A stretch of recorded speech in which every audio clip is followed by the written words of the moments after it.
Mean to have economic power? What does it mean to have power of any kind? Having any kind of power means the ability to do something or not do something based on your own decision. For example, if you have economic power, it means that you have the ability to buy or not buy something. Now, all people, all adults have some kind of economic power. That means all of us have the ability to create things of economic value. Those things might be physical products, they might be services, they might be ideas, they might be books.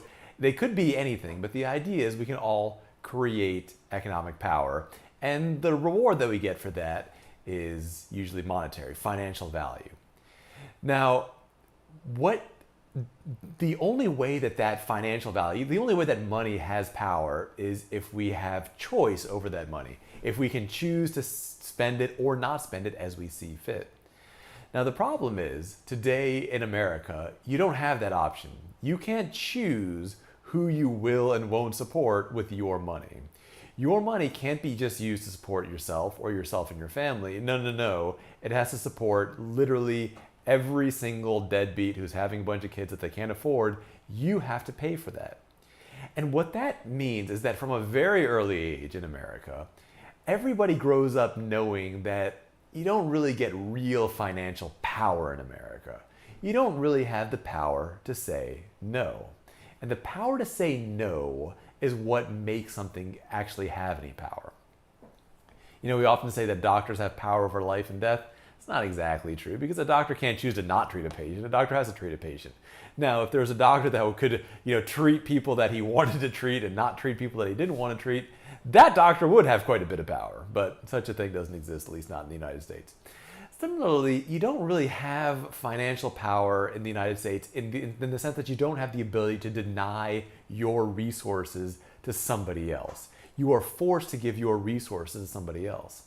So as children, as teenagers, as adults, as we seek power, we start to realize that financial power is inherently limited. And the result that we're seeing from that is that young men and women are turning towards other types of power. And you're seeing this all over the country right now. When you think about non-economic power for men, that's usually physical strength and physical violence. When you think about non-economic power for women, that's usually sexual power. And if you look at what's going on right now in the United States, you see violence among men and heavy over-sexualization among young women.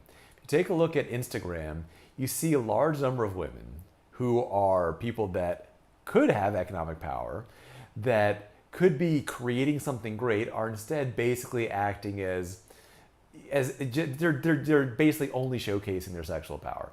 Same thing, you have a lot of young men that could be creating great things, instead are only acting out in violence. The desire for power, that's a good desire. That is a fundamental human desire. We're born with the desire for power, and we should be born with the desire for power. Now, if the good power, and economic power is good power, in order to get economically rewarded, you have to create something that at least one person likes. If you're only producing things that nobody likes, you're not going to get any economic power of it.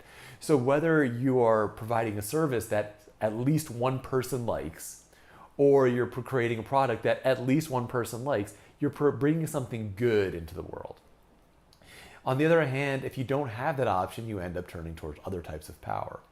Now, if we want to see that change, and I think most of us do want to see that change, whether we're looking at the aggressive violence coming from young men or the hypersexualization coming from young women, we want to see something better for the young people in the United States of America and other countries that look up to America. So what are the things that we can do about that? The key is to return complete and total economic power to all men and to all women. The way that we do that is you must absolutely make 1000% end any situation in which somebody's financial power, in other words, their money, can be taken from them without their consent. In other words, that means ending all force-based taxes. It's not saying you can't donate. Again, you have to choose. When you're donating, you have power. You can donate or not donate.